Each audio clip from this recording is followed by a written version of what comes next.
Have you ever tried Googling yourself? Not just your name. I mean, try it with your city and a line of your address and see what happens, because the chances are you'll find sites that are maybe listing your phone number, your home address in full, maybe even those of your relatives, which is weird, but it's all publicly available, and I guess that's just the world we live in. We're in dystopia, everybody. Well done, humanity.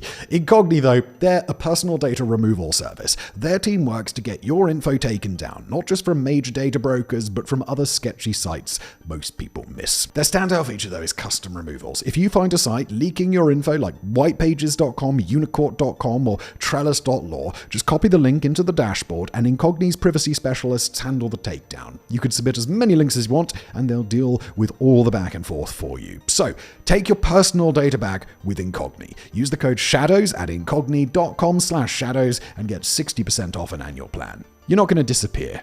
And now back to today's video. On April 6, 1938, a young DuPont chemist named Roy Plunkett walked into a lab expecting just a regular old day.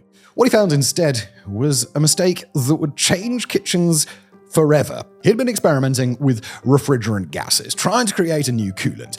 But when he opened a pressurized canister of tetrafluoroethylene, nothing came out. The gas just had vanished, and confused, he sawed the cylinder open, and inside there was this waxy white powder that seemed to defy the laws of chemistry. This was something called polytetrafluoroethylene, fortunately shortened to PTFE. But you know it as something else entirely. You know it as Teflon. Now, you've probably heard that there's something wrong with Teflon, like maybe it's bad for you, maybe it causes cancer, or something like that. Well, I'll tell you what, it's way more complicated than that, and it's kind of scary, because well, it was never really about the pans at all. What makes this accidental polymer so remarkable was something called a carbon-fluorine bond. It is one of the strongest bonds in organic chemistry, and PTFE didn't just resist sticking, it resisted everything. Acids couldn't corrode it, heat couldn't melt it easily, chemicals slid right off. It was a pretty nice accidental discovery. By 1946, Teflon was moving into industrial applications, gaskets, seals, electrical installation. Then came space gear, and eventually in the 1960s, the kitchen revolution. Non-stick cookware that let eggs glide off pans like magic. But to manufacture this miracle coating, companies needed a processing aid, and that was a surfactant called PFOA, also known as C8. And that was the real problem. So, PTFE is created through a process called emulsion polymerization. You need tiny fluorinated molecules suspended in water, and something called PFOA acts as the surfactant. That's the chemical that keeps everything mixed and stable while those molecules link up into nice long polymer chains. Without PFOA, you can't get Teflon. But the problem is, PFOA is a perfluoroalkyl acid, and that perfluoro prefix means every carbon atom is surrounded by fluorine atoms, the same incredibly strong bonds that make PTFE so durable. So you see, PFOA doesn't break down, it doesn't degrade, and it is super persistent. It also bioaccumulates, meaning that it builds up in living tissue over time. Now, by the early 2000s, regulators realized that PFOA wasn't staying inside factory walls, it was showing up in drinking water, in wildlife, in human blood. In 2006, the EPA launched a PFOA stewardship program. 8 major companies, including DuPont, 3M, and others, agreed to reduce PFOA emissions and product content by 95% by 2010, with a goal of complete elimination by 2015. The companies reported meeting or approaching those targets, but the damage, you see, was already done. Decades had gone by this point. Decades of releasing PFOA into the air, into wastewater treatment plants, into landfills. In the late 1990s, a cattle farmer named Wilbur Tennant started losing animals on his property outside Parkersburg in West Virginia. The cows were dying in rather strange ways. They were wasting away, developing weird tumors, refusing to drink from the creek that ran through his land. Tennant suspected that something was wrong with the water, and he had a theory about the source. There was a landfill just uphill from his farm, where DuPont's Washington Works plant had been dumping waste for years. He tried going to local authorities, he tried going to the EPA, but no one took him seriously. He was just this random farmer dude with some dead cattle. Then, Tennant decided to get a lawyer, which is a pretty good move. This lawyer, he was Rob Billett, and he actually worked for a firm that strangely defended chemical companies. Indeed, DuPont itself had been a client. But Tennant had a family connection to somebody at Billett's firm, and he convinced the lawyer to take a look. Billett drove out to the farm, watched Tennant's homemade videos of sick and dying cattle, and saw the creek running downstream from that DuPont landfill. Billett took the case because he agreed something was wrong. This wasn't right. Tennant's claim was eventually settled, but by then, Billett had uncovered something much larger than one farmer's herd. The evidence was pointing toward a widespread contamination problem, and it was flowing straight into the drinking water of tens of thousands of people living along the Ohio River. Now, Billett's discovery process became a proper excavation. Boxes and boxes of internal DuPont documents, memos, studies, correspondence, stretching back decades, all came into his possession. What he found would eventually draw the attention of federal regulators. In December 2005, the EPA announced a settlement with DuPont that was, at the time, a record-breaking civil administrative penalty. The company would pay $10.25 million in fines, plus another $6.25 million for supplemental environmental projects, a total of $16.5 million. The agency said that DuPont had known since at least 1981 that PFOA could transfer from mothers to fetuses. Internal studies had shown it. The company had also documented elevated PFOA levels in the blood of community members living near the Washington Works facility. Under federal law, companies are required to report information about substantial risks posed by chemicals they manufacture or use. The EPA's position was clear. DuPont had that information and they didn't share it. DuPont did not admit liability as part of the settlement, but the fine stood as a federal acknowledgement that critical hazard data had not reached regulators or the people living downstream. Now, the penalty didn't clean up Parkersburg's water, but it validated what Billett had been arguing. The paper trail was real and it mattered. PFOA is a processing aid, but it doesn't just vanish once Teflon is made. During manufacturing, it becomes airborne and is released into the environment, and because PFOA doesn't degrade, well, that's quite a lot of contamination. Stack emissions sent PFOA into the air, where it drifted and settled on soil and surface water. Wastewater discharges carried it into the Ohio River. Landfills like the one near Wilbur Tennant's farm allowed it to seep into groundwater. Local wells were especially vulnerable. Groundwater doesn't flush quickly. Once PFOA gets into an aquifer, it can persist for decades, showing up in private wells and municipal water supplies miles from the original source. The documents also revealed disposal practices that regulators hadn't fully understood. DuPont's own studies tracked PFOA in worker blood in the surrounding community and in environmental samples. The data showed a plume, chemical contamination spreading outward from the plant.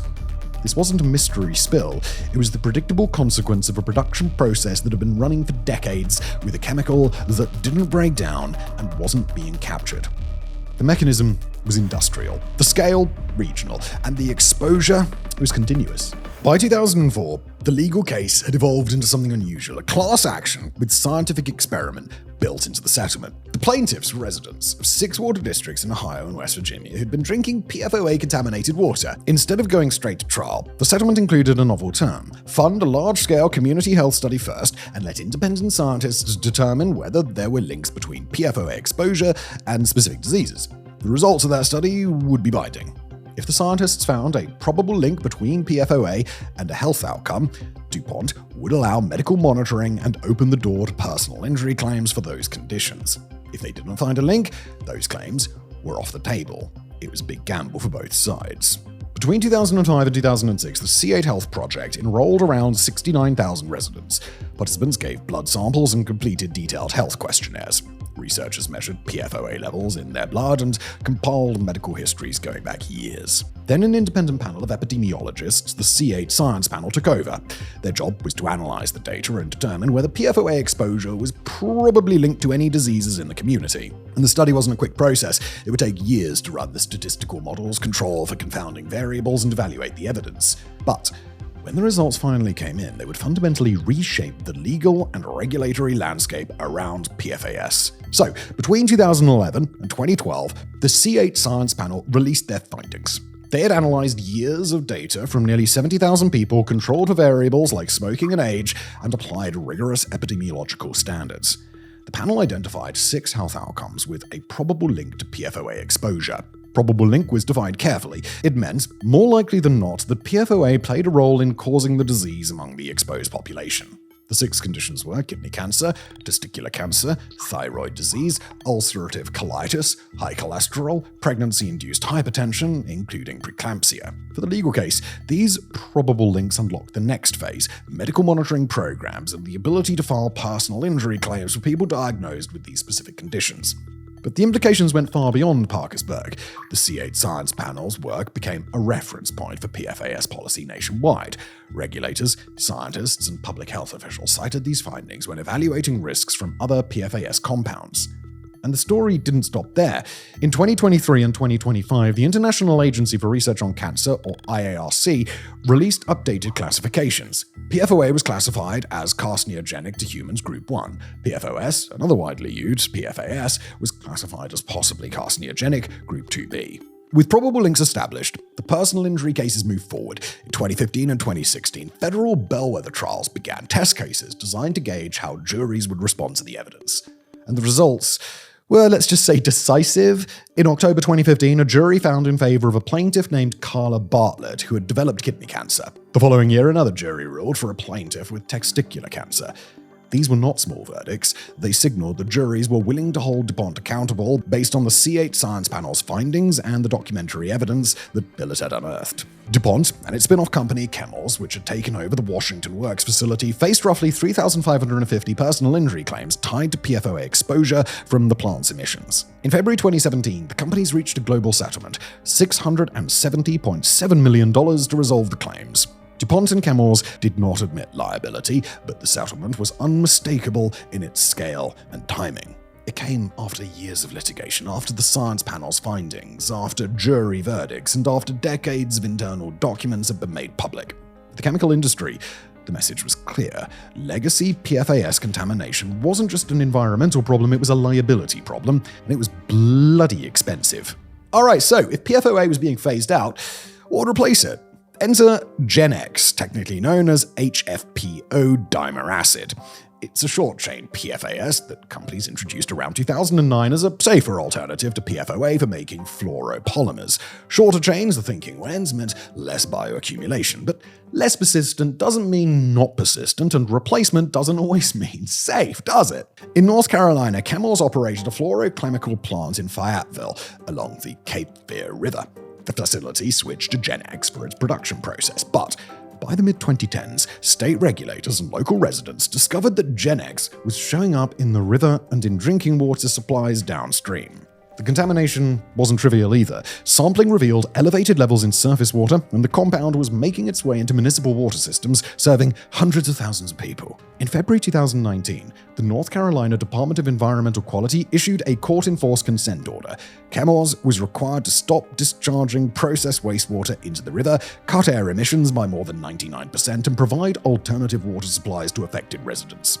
The consent order was a recognition that swapping one PFAS for another didn't solve the fundamental problem. These compounds still don't break down, and they still escape into the environment.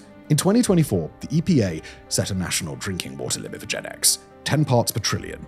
Meanwhile, investigative journalists continued testing water sources in the region, and some findings suggested contamination persisted. The methodologies of independent testing and state monitoring sometimes differed, and debates over detection limits and sampling protocols continued.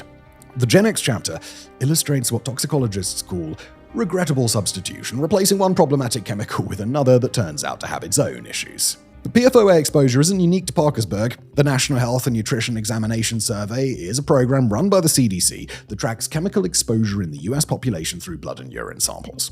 Their biomonitoring data shows that nearly all Americans have measurable levels of PFAS in their blood. PFAS are sometimes called forever chemicals because they don't break down in the environment or indeed in our bodies. They accumulate in blood serum and tissue over time. Exposure pathways include drinking water, certain food packaging, household dust, and occupational settings. Since the US phased out PFOA and PFOS in the mid-2010s, blood levels of those specific compounds have been declining in the general population. But the story's just not that simple. Manufacturers replaced legacy PFAS with newer compounds, and those replacements are now showing up in biomonitoring studies. The toxicology is still catching up. In 2022, the National Academies of Science, Engineering, and Medicine released guidelines for clinicians on PFAS exposure. The report advised doctors to consider blood testing for patients with likely high exposure, such as those who live near contamination sites, work in certain industries, or rely on private wells. The guidelines stopped short of recommending universal screening. There's no established safe blood level for PFAS, and testing doesn't change the clinical management for most patients. There's no drug that removes PFAS from your system. system. But the existence of clinical guidance from the National Academy signals something important. PFAS exposure is no longer considered a localized issue. It's a population-level concern, and healthcare providers are being trained to recognize it. After finalizing the drinking water limits, the EPA dropped another piece of the accountability puzzle. If a facility releases 1 pound or more of PFOA or PFOS in a single 24-hour period, they're required to alert federal authorities immediately. This operates on a polluter pays principle. The EPA can use federal money to clean up contaminated sites, then pursue cost recovery from the parties responsible for the contamination, even if the pollution happened decades ago. The designation became effective on July 8, 2024. It doesn't ban PFAS, it doesn't set new exposure limits, but what it does is unlock the legal and financial tools to force cleanup and assign costs. The legacy contamination sites, places like Parkersburg, military bases with firefighting foam residue, industrial facilities with decades of PFAS emissions, the designation shifts the calculus. Companies that released PFOA or PFOS can now face federal cost recovery actions for remediation. It also creates transparency. So, let's talk about those pans. Should you throw out your non-stick? Well, probably not. PTFE cookware, when used normally, is generally considered safe. The polymer itself is inert. It doesn't leach into food under typical cooking conditions. The FDA has evaluated PFAS in food contact materials and concluded that properly manufactured PTFE presents minimal risk during everyday use. The risk with Teflon pans is not the coating, it's overheating. If you heat an empty non-stick pan above about 500 Fahrenheit, that's 260 Celsius, PTFE can begin to break down and release fumes. Inhaling those fumes can cause polymer fume fever, a flu-like illness with symptoms like chills, headache, and chest tightness. It's temporary, but it's unpleasant. The condition is well documented in occupational settings and among pet bird owners whose birds are particularly vulnerable. The takeaway is don't preheat empty pans on high heat, don't use them in ovens above manufacturer recommendations, and ensure good ventilation. But the real point is that the non-stick pans in your kitchen were never the core issue with the Teflon story. The risk wasn't on your stovetop, it was the emissions from the factories that made the coating. Thank you for watching.